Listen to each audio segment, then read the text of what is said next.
Sa bawat kupunan sa pro scene, may kanya-kanya silang nature of playstyle that made them the best sa mundo ng MLBB. And Team Liquid Philippines is one of those teams na may sariling identity that stand out. Kaya even though hindi na sila yung champions, kaya nilang galawan kahit yung current champions sa Mobile Legends. Kaya panoorin mo ito hanggang sa huli para may pakita ko sa iyo yung tatlong essential traits na meron ng TLPH kaya sila nanalo against ONIC Philippines. Number 1, objective mastery.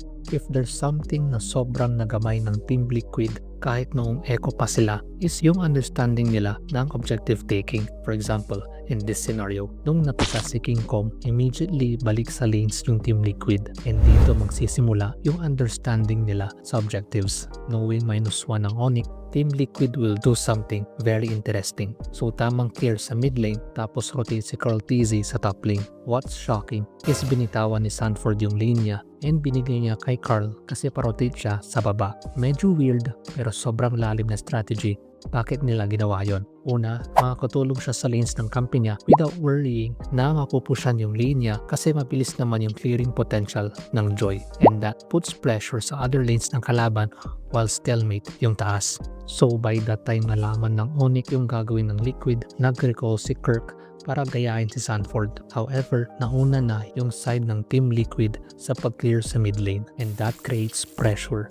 Na dahil uuwi yung edit para tumulong sa bottom lane, mako-force mag-defend yung Suyu sa top and dahil una nang clear yung Liquid, na force maging passive yung Valentina. So ano mangyayari? The early rotation ng glue and the pressure brought by it leads to the isolation sa Iritel, bringing more pressure para mabasag yung bottom lane tower. So by the time nangyayari yung mga yun, walang choice ang ONIC kundi ibigay yung tower ni Kelra. Diba? That early rotation ng glue created that cross-map advantage na close to 6 minutes mababasag na yung bottom tier tower. At hindi lang nagtatapos doon dahil pati yung mid idadamay nila kasi they know na hindi ganun kataas yung clearing speed and range ng Valentina. So may kita mo dahil pressure yung bottom lane and na-force magstay yung Suyu sa top, ilan lang yung kaya mag-defend sa mid. Though gagawa sila ng play, but that alone is not enough to defend the mid lane. Kasi sabi ko nga, range pala ng mage, lugi na sila. So kahit wala si Sanji dito, no choice, need ibigay ng ONIC yung mid-tier tower. Number 2, ultra aggressive playstyle. Naririnig mo na ito siguro yung Echo Express pero sa team na nila, Stampede na yung katawagan. And this is one of their essential traits para manaig sa game na ito. So dito, hawak ng ONIC yung Lord. Though Liquid was prepared to intercept, unfortunately, mas nangibabaw yung retry ni King Kong. However, hindi doon nagtatapos. Dahil na-box out ni Sanford yung mga damage dealers, kampante ang Team Liquid na kaya nilang pumitas ng mga heroes. Kaya kahit nakuha ng ONIC yung Lord, yung Stampede ng Team Liquid is in full display. Which, sa laro ngayon ng MLBB, kahit makuha mo yung Lord pero kulang kayo ng hero, di nyo rin siya makagamit ng tama kasi kulang yung aalalay sa Lord. Kaya dahil -2 yung ONIC, hindi rin nila na-maximize yung Lord. Another example is dito sa Lord Dance. Unang e-engage yung ONIC. Though mag-fail yung set ni Brusco, but that gives opening na wala ng second skill yung Jawhead. Thus, ito take advantage yun ng Liquid PH. Tapos habang nangyayari yung mga yon, pinopok ni Sanji yung edit and while that's happening, kinakasan ni Carl yung ultimate ng Joy niya. Which, opportunity yun para itry abutin si Kelra. And at the same time, yung kinapitan ni Sanford gives space para makadamage si Oheb.